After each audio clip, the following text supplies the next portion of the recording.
தனுஷோட 3 படம் மூலமா 2012ல் தமிழ் சினிமாக்கு மியூசிக் டைரக்டரா அறிமுகமானவர் தான் அனிருத். அதுக்கப்புறம் விஜய், அஜித், ரஜினி, கமல்னு இப்படி எல்லா முன்னணி நடிகர்களோட படத்துக்கும் இசையமைக்கிற அளவுக்கு உயர்ந்திருக்காரு.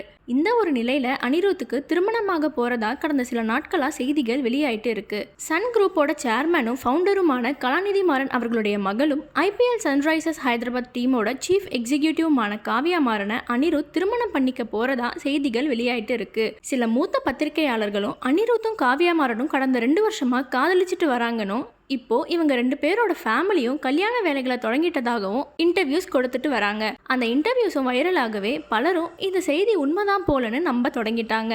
30,000 கோடி சொத்து மதிப்புள்ள கலாநிதி மாறன் அவர்களுடைய மகளை அனிருத் திருமணம் செய்ய போறதா செய்தி வெளியாகவே பலருமே வியந்து போயிருக்காங்க.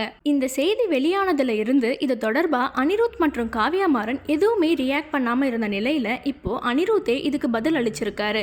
அவர் என்ன சொல்லியிருக்காருன்னா, எனக்கு கல்யாணமா, சிரிப்பா இருக்கு, சில் பண்ணுங்க கைஸ், வதந்திய பரப்புறத நிறுத்துங்க அப்படின்னு காவ்யா மாறன் கூட திருமணம்னு வெளிவர செய்திகள் எல்லாம் வதந்தின்னு சொல்லி அனிருத் மறுத்திருக்காரு. இது தொடர்பா சீக்கிரமே காவ்யா மாறன் தரப்பு இருந்து பதில் வரும்னு எதிர்பார்க்கப்படுது. சோ வெயிட் பண்ணி பார்க்கலாம். இது ஒரு பக்கம் இருக்க, இப்ப அனிருத் கூலி, ஜனநாயகன், ஜெயிலர் 2, மதராசி, கிங்டம், LIKன்னு வரிசையா பல படங்கள்ல பிஸியா ஒர்க் பண்ணிட்டு வராரு. சீக்கிரமே இந்த படங்களோட அப்டேட்டும் வர காத்திருக்கு.